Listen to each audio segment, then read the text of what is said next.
저는 철저하게 설교 원고를 작성을 합니다.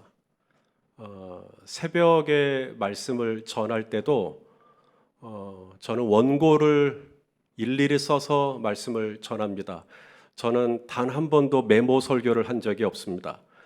메모를 간단하게 써서 그것만 보고 10분, 20분, 30분 설교할 자신이 없기 때문에 그래요. 그리고 저는 설교 원고를 꼼꼼히 작성하여 여러분들 앞에 설교하는 것이 설교자의 예의라고 생각을 합니다.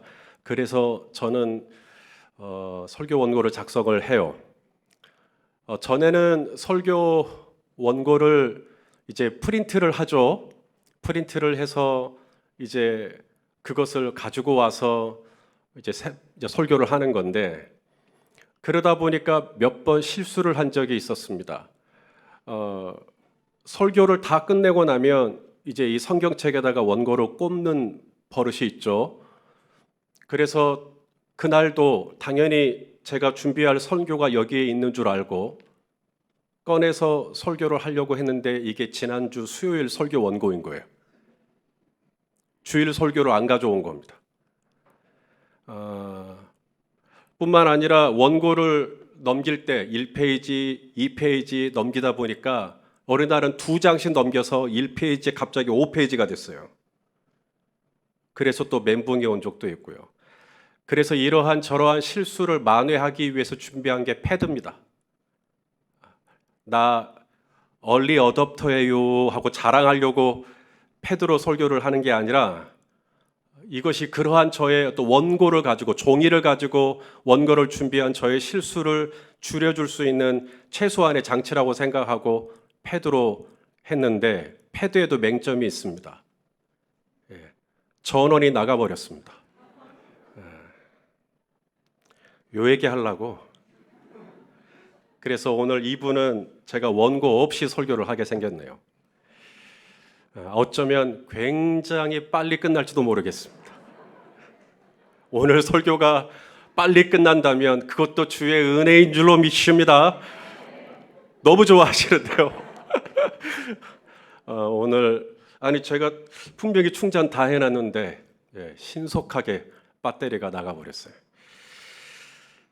자, 예수님이 지난주에 보았습니다. 제자들에게 너희는 온 천하에 다니며 만민에게 복음을 전파하라 라고 말씀하시면서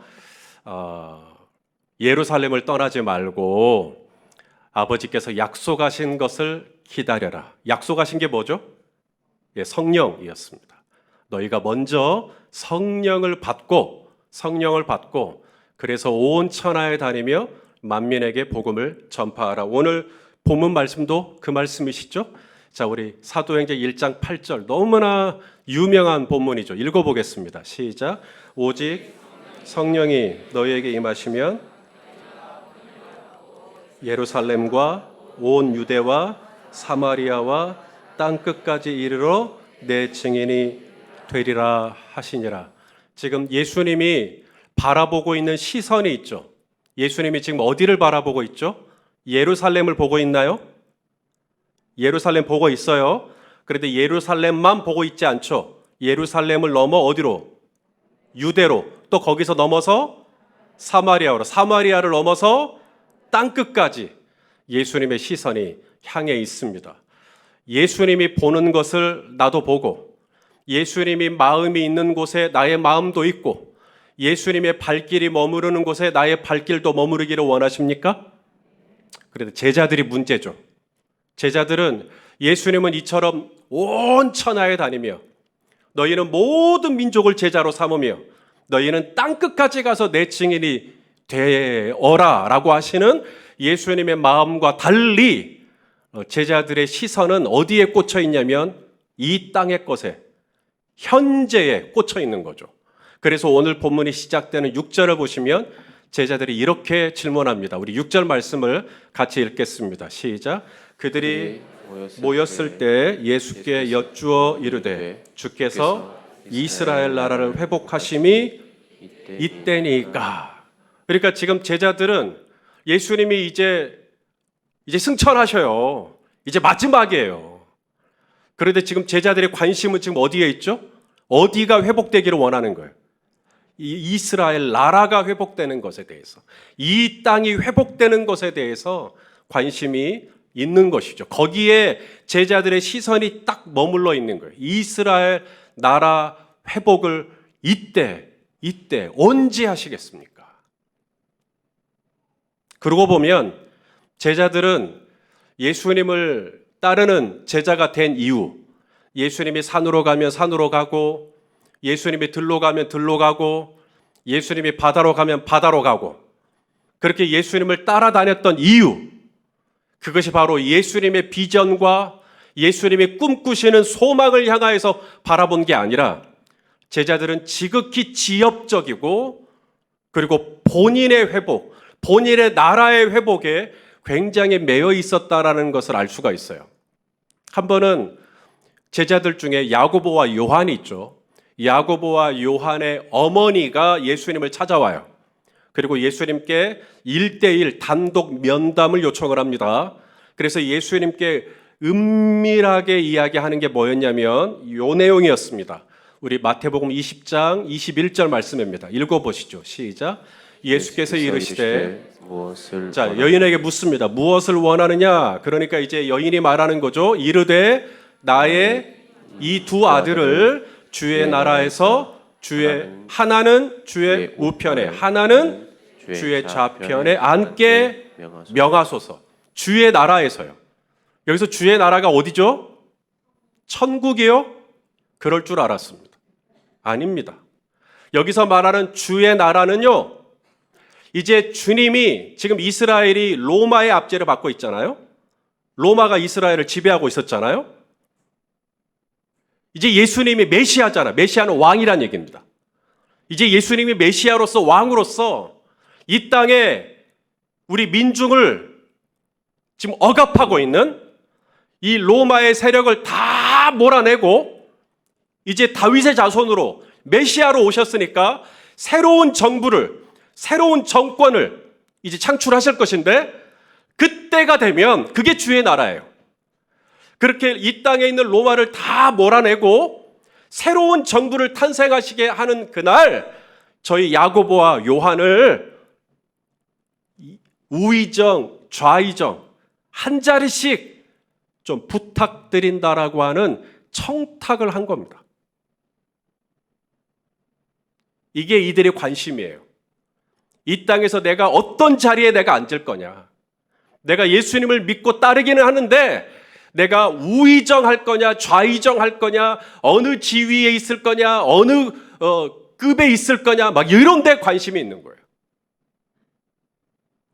예수님이 예루살렘으로 올라가실 때 베드로에게 그리고 제자들에게 말씀하셨어요.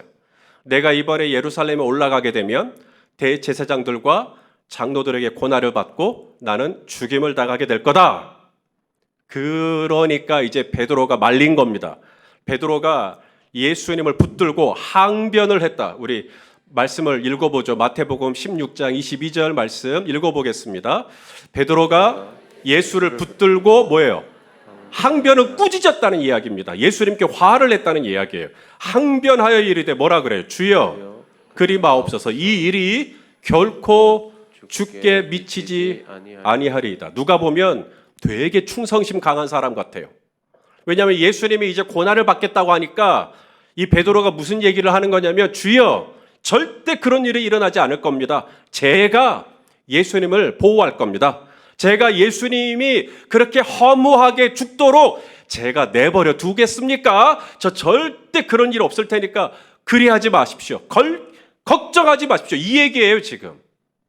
엄청나게 충성스럽고 엄청나게 의리가 있고 엄청나게 믿음이 있는 것처럼 보입니다. 사람은 딱 속아요. 이 얘기 들으면 딱 속기 좋습니다. 그런데 사람은 속아도 예수님은 안 속죠. 예수님이 그 다음 절에 뭐라고 말씀하시죠? 사탄아,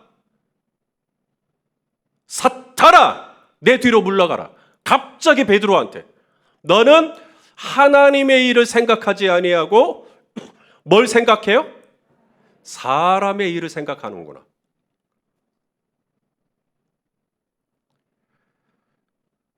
이게 바로 베드로의 한계예요. 예수님은 하나님의 일을 생각하고 지금 예루살렘으로 가고 있어요. 그런데 베드로는 계속 무슨 생각해요? 사람의 일을 생각해요. 그러니까 베드로도 은근히 내가 예수님을 위하는 이유, 내가 예수님을 보호하는 이유, 내가 예수님을 커버하는 이유, 예수님 절대 그런 일은 일어나지 않을 거예요. 제가 가만두지 않을 거예요. 했던 그 저변에 깔린 동기가 뭐냐면 예수님이 로마를 다 몰아내고 메시아가 되셔야죠. 그러면 저도 한 자리 주시겠죠. 그게 깔려 있었던 겁니다. 그래서 예수님이 사탄아! 내 뒤로 물러가라. 바로 베드로를 꾸짖었던 겁니다. 사랑하시는 성도 여러분, 헛갈리지 마십시오.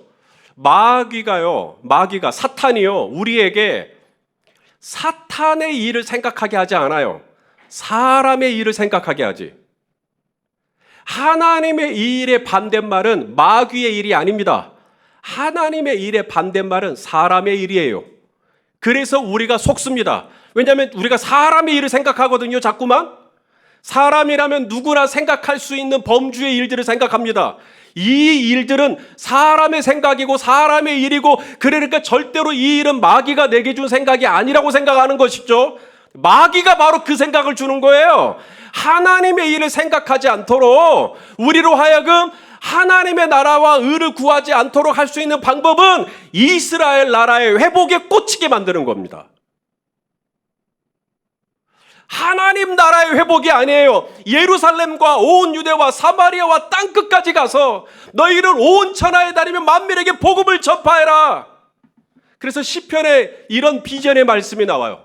읽어보시죠. 시작. 땅의 모든 끝이 여호와를 기억하고 돌아오며 모든 나라와 모든 족속이 주의 앞에 예배하리니. 이것이 우리 예수님의 꿈꾸시는 비전이란 말이죠. 땅의 모든 끝이 우리 하나님께 돌아오는 비전. 그래서 땅 끝으로 가라고, 땅의 모든 끝으로 가서 복음을 전파하라고. 복음은 곧 예수 그리스도를 전하라고. 그래서 땅의 모든 끝이 여호와께 돌아오는 것, 함께 하나님을 예배하는 것. 요한계시록에 보면 정말로 하나님을 예배하죠. 우리 요한계시록 7장 9절 10절입니다. 시작. 이 일 후에 내가 보니 각 나라와 족속과 백성과 방언에서 아무도 능히 셀 수 없는 큰 무리가 나와서 흰 옷을 입고 손에 종려가지를 들고 보호자 앞과 어린 양 앞에 서서 큰 소리로 외쳐 이르되, 뭐라 그래요? 큰 소리로 구원하심이 보좌에 앉으신 우리 하나님과 어린 양에게 있도다 하니. 이것이 우리 예수님이 바라보는 궁극적인 종말이에요. 바로 이 환상과 이 비전을 위해서 저와 여러분을 예수 믿게 하시고, 이제는 우리로 하여금 너희는 온 천하에 다니며 만민에게 복음을 전파하라고. 이스라엘 나라의 회복이 아니란 말입니다. 우리는 여기에 딱 우리의 시선이 머물러 있기가 쉬워요. 마귀에게 속아가지고. 언제쯤이나 우리 가정은 회복이 될까요? 언제쯤이나 내 재정은 회복이 될까요? 언제쯤이나 내 건강은 회복이 될까요? 언제쯤이나 우리 부부관계는 회복이 될까요? 예수님이 이제 승천하십니다.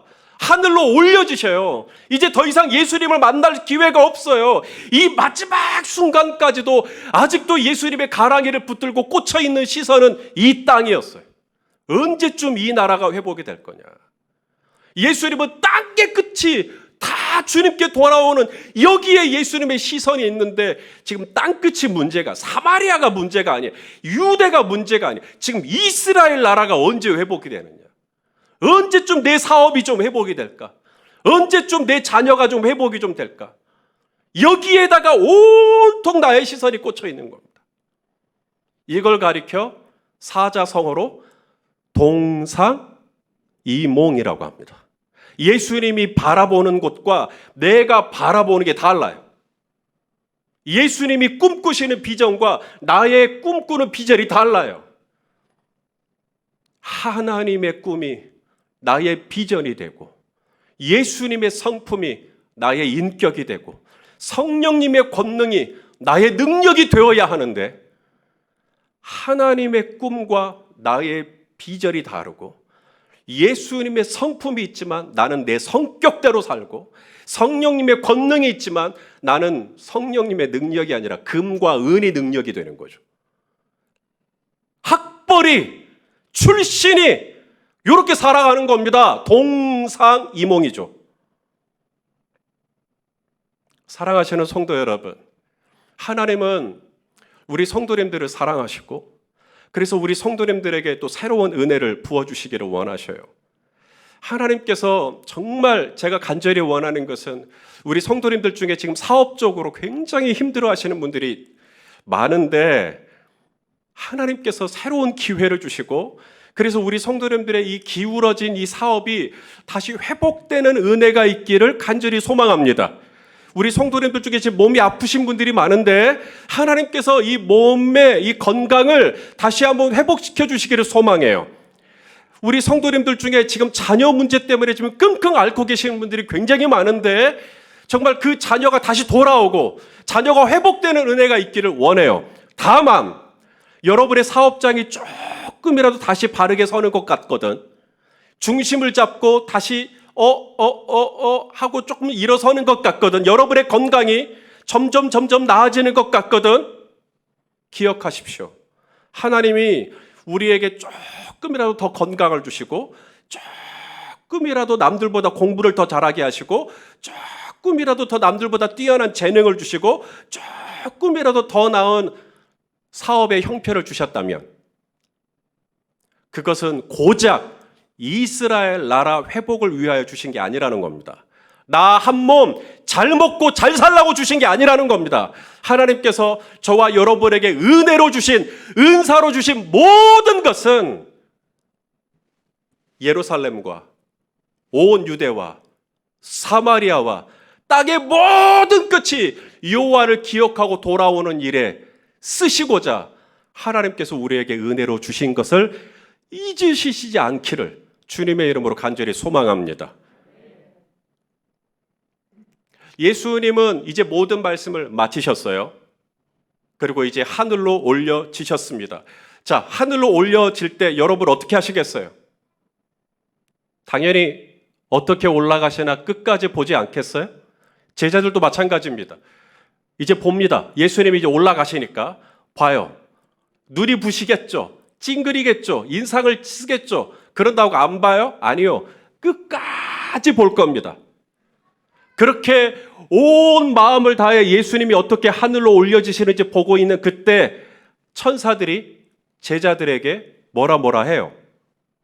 꾸짖어요. 우리 그 말씀을 한번 읽어보죠. 오늘 보면 10절과 11절입니다. 읽어보시죠. 시작. 올라가실 때 제자들이 자세히 하늘을 쳐다보고 있는데 흰 옷 입은 두 사람이 그들 곁에 서서 이르되 갈릴리 사람들아 어찌하여 서서 하늘을 쳐다보느냐. 너희 가운데서 하늘로 올려지신 이 예수는 하늘로 가심을 본 그대로 어떻게 해요? 오시리라 하였느니라. 따라서 합시다. 어찌하여 하늘을 쳐다보느냐. 우리 당연히 쳐다보죠. 지금 하늘로 올려지셨는데 당연히 쳐다보죠. 지금 제자들이 이 하늘을 어떻게 쳐다보고 있어요? 자세히 쳐다보고 있어요. 여러분, 우리가 그냥 보는 것과 자세히 보는 건 같아요, 달라요? 이거 좀 달라요. 자세히 보게 되면요, 여러분 시간이 천천히 흐릅니다. 자세히 보게 되면 내 몸이 자세히 보기 위해 기울어져요.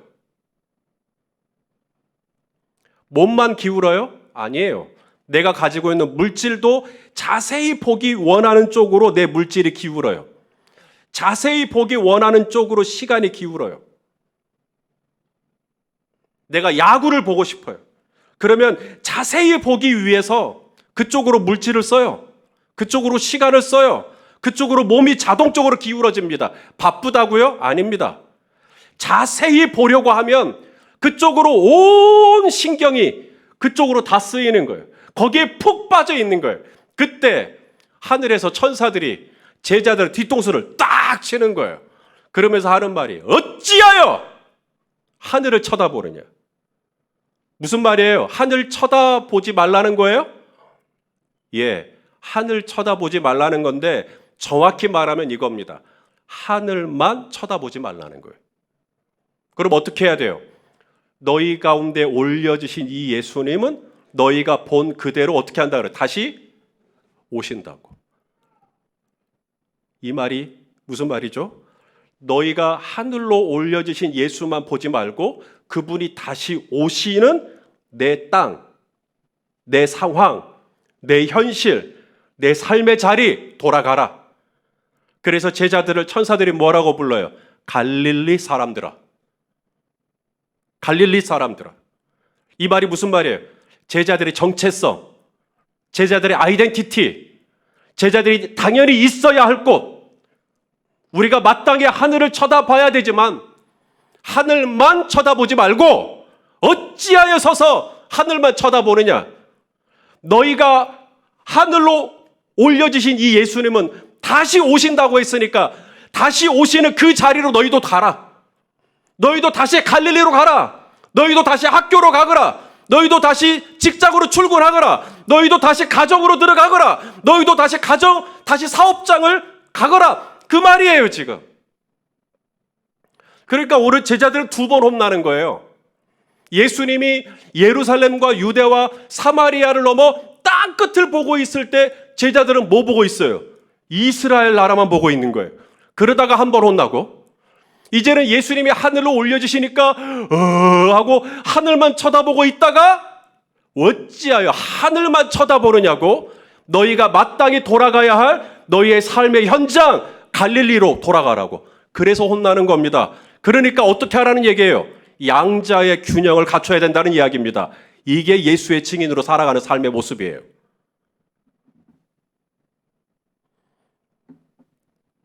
예수님 당시에 부모님을 공경하는 일이 많은 사람들에게 등한시 되었던 것 같아요. 예수님 당시에 이 종교 지도자들이 사람들에게 뭘 가르쳤냐면 고르반이라는 걸 가르쳤어요. 이 고르반은 헬라어인데 하나님께 구별되어 드렸다. 하나님께 드려졌다. 이건 하나님의 거다라는 뜻입니다. 성도 여러분, 부모님을 공경하는 것은 윤리가 아닙니다.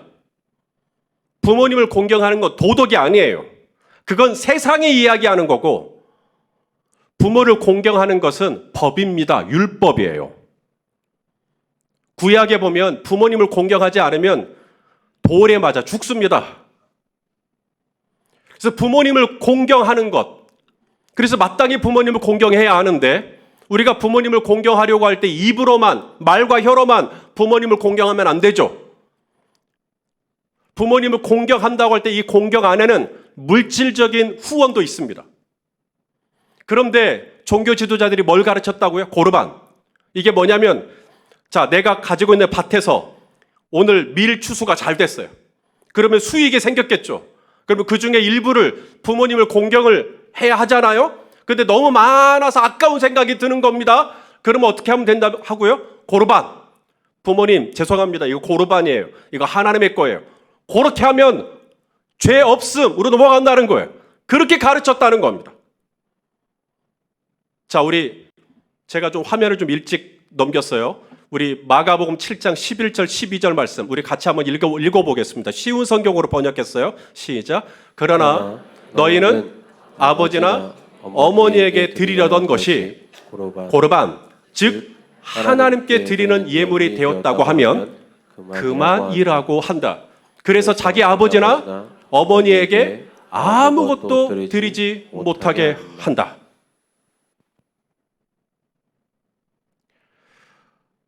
여러분, 그럼 고르반 나쁜 거죠? 고르반이 아주 못된 거죠? 아니죠. 고르반이라고 하는 것, 이것은 하나님께 드린 겁니다. 오늘 우리가 주일날 11시 예배, 우리가 이 시간을 고르반한 거예요. 이 시간은 내 시간이 아니에요. 이 시간은 내가 하나님께 구별하여 드린 나의 예물, 내가 몸으로 드리는 나의 예배. 맞으면 아멘 해 주십시오. 이게 고르반 필요하지 않아요. 안 필요한 게 아니에요. 이건 너무나 하나님 앞에 아름다운 거고 우리가 권할 만한 거예요. 그런데 문제는 뭐죠? 고르반, 그래서 하나님께 드렸습니다 하는 것과 내 부모를 공경하라 하는 걸 찢어놓은 겁니다. 마침 제가 지난 수요일 밤에도 10계명에 관한 설교를 우리가 출애굽기를 순서를 따라 하는데 마침 이게 오버랩 겹쳤어요. 10계명에서 5번째 계명이 바로 어머니 아버지 부모를 공경하라예요. 그 공경하라는 히브리어 단어와 하나님을 경외하라는 히브리어 단어가 같아요. 무슨 말이냐면 하나님을 경외하는 것, 고르반, 하나님을 경외하는 것과 이 땅에 계시는 부모님을 공경하는 건 구별된 게 아니라는 거예요. 내가 하나님을 경외하면서 고르반을 드렸으면 그 고르반은 동시에 내 부모님에게도 공경하는 것이 이 같은 가치예요. 이 같은 의미란 말입니다. 그런데 이것을 분리 개념으로 가르친 겁니다. 하나님을 경외하는 것과 내 부모를 공경하는 건 다른 거야. 우리는 마땅히 고르반, 하나님의 나라를 봐야죠. 서서 자세히 고르반, 하나님의 나라를 바라봐야죠. 하지만 오늘 주의 천사들은 우리에게 말합니다. 어찌하여서 고르반, 하나님만 계속 하나님만 경외하라, 하나님만 기뻐하라, 하나님만 예배하라, 계속 그러고만 있는 거예요. 갈릴리 사람들아 돌아가라. 너희 부모에게도 잘하고 너희 남편에게도 잘하고 너희 아내에게도 잘하고 너희 자녀들에게도 잘하고 회사에 가서 열심히 일하고 사업장에 가서 열심히 고객들 만나고 최선을 다해서 하라. 갈릴리 사람들아, 너희가 본 그대로 다시 오실 거니까 너희가 서서 하늘만 쳐다보지 말고 다시 너희의 삶의 현장으로 돌아가 거기서 열심히 주님과 동행하는 삶을 살아라.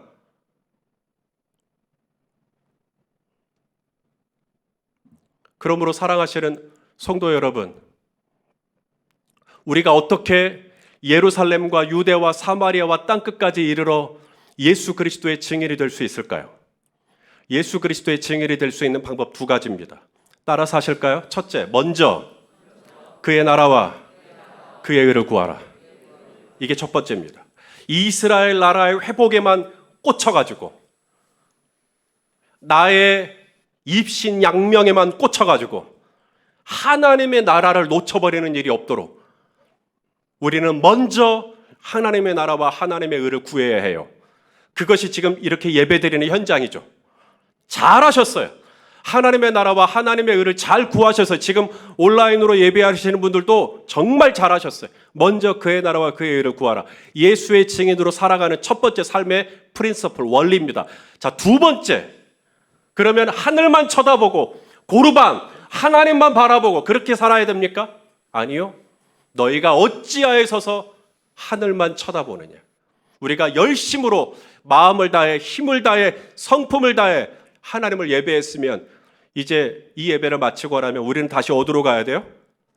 갈릴리로 가야 됩니다. 다시 가정으로 가고 다시 직장 출근하시고 다시 사업 열심히 하시고 우리 장사하시는 분 계시죠? 장사 열심히 하시고 그래서 나의 일상에서 주님과 동행하는 것. 자, 2번째 저를 따라서 해서요. 내 삶의 자리에서 주와 동행하라. 이것이 우리가 예수의 증인으로 살아가는 모습이라는 겁니다. 우리가 땅끝까지 가서 복음을 전하라고 했기 때문에 우리가 생각하는 땅끝이 어디죠? 저기 뭐 아프리카나 뭐 남미나 뭐 이런 곳입니까? 지구는 둥글어요. 내가 땅끝으로 가잖아요. 그러면 지구는 둥글기 때문에 계속 땅끝으로 가면 나중에 어디로 와요? 다시 갈릴리로 돌아오는 게 땅끝이에요. 이 땅끝을 폄하하지 마세요. 우리 주님이 올려주셨지만 다시 오시겠다고 하는 자리가 내 삶의 자리예요. 거기는 생선 비린내가 있을 거예요. 거기에는 복잡하고 거기에는 아픔이 있고 거기에는 상처가 있고 나는 여기가 싫을 수 있어요. 그러나 우리 주님은 올려주신 그대로 다시 오시겠다는 내 삶의 자리예요. 여기에서 내가 주와 동행하는 삶을 살아내는 것, 이것이 성령님이 우리에게 임하시면 바로 성령님을 통하여서 우리가 땅끝까지 가서 예수의 증인이 된다는 의미인 것입니다. 사랑하시는 성도 여러분, 우리가 어떻게 하면 예수의 증인으로 이 땅에서 살아갈 수 있을까? 오늘 우리 청소년부 학생들도 지금 같이 예배를 드리고 마침 제가 오늘 이 설교를 할 때 또 이 말씀을 같이 나누게 돼서 저 참 기쁘게 생각합니다. 여러분들 들으라고 제가 오늘 이 말씀을 준비한 게 아니라 여러분 아시죠? 저 이거 짜고 친 고스톱 아닙니다. 그냥 오늘 이 말씀을 원래 순서 따라 했을 뿐인데 마침 오늘 우리 청소년부 학생들이 이 자리에 있는 거예요. 하나님께서 저와 여러분을 자녀 삼아주시고 예수 그리스도를 믿는 제자가 되게 하신 이유는 딱 하나입니다. 온 천하에 다니며 만민에게 아름다운 복음을 전하게 하는 것. 우리가 가난한 자에게 주의 복음을 전하면 모든 포로된 자가 자유케 되며 마귀에게 눌린 모든 자가 노임을 얻게 되며 마음이 상한 자가 고침을 얻게 되는 역사가 일어나는 줄로 믿습니다. 이 아름다운 복음을 전하기 위하여 우리가 땅끝으로 가야 되는데 저 땅끝이 나와 상관없는 곳이 아니라 바로 뒤를 돌아보니 내 자리가 땅끝이더라는 겁니다. 그러므로 두 가지의 시선을 놓치지 마시라는 겁니다. 하나님의 나라와 하나님의 의를 구하셔야죠. 그러나 하늘만 쳐다보고 있으면 안 되고 다시 주님이 오시리라 약속한 내 삶의 자리에서 주님과 동행하는 거예요. 자, 오늘 우리가 이렇게 예배를 드리고 있는데 갑자기 어디선가 바람이 심하게 부는 겁니다. 아주 급하고 강한 바람이. 그래서 이 바람이 어느 정도나 세냐면 산을 갈라버리고 바위가 막 터져 나가는 거예요. 막 그 정도로 강한 바람이 분다면 여러분 이 바람의 출처가 하나님이라는 것을 의심하시겠어요? 그런데 하나님이 아니랍니다. 바람이 지나가고 난 다음에 그 다음엔 진동이 왔어요. 오늘 이 본당이 예배를 드리는데 제가 지금 설교를 하는데 갑자기 막 진동이 있다면 여러분 하나님의 임재, 성령의 임재로 인정하시지 않겠습니까? 그런데 그것도 아니랍니다. 바람도 지나고 지진도 지나고 그 다음에 불이 떨어졌어요. 여러분 하나님의 불은, 성령의 불은 세상의 불과 물리적인 불과 달라요. 물리적인 불은 태워서 없애버리지만 하나님의 불은 모세가 가시떨기에서 타는 불꽃을 봤지만 가시떨기가 타지 않죠. 그러나 하나님의 불꽃을 우리가 경험했다면 당연히 하나님의 임재라고 누가 의심하시겠습니까마는 그것도 하나님이 아니더라는 겁니다. 바람도 아니요, 지진도 아니요, 불꽃도 아니면 도대체 하나님은 어디에 계신단 말입니까? 성경에 보니까 세미한 소리,